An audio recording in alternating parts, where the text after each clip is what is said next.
Hey guys, welcome back to this channel. In this video, I'll be showing you guys how you can enable your video camera on the new Roblox update.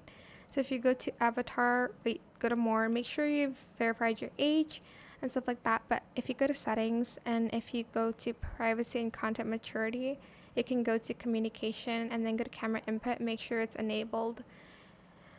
Once you're in the game, I'll just open this up. Go to settings and make sure you've also selected the correct camera input. So go to settings, scroll down, and then go to video camera. Whoops. And I just selected the correct one.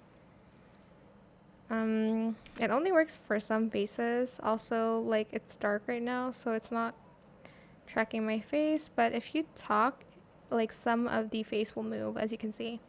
That is it for this video. I hope it was helpful for you guys. Don't forget to like, comment, share, and also subscribe to this channel if you haven't done that already.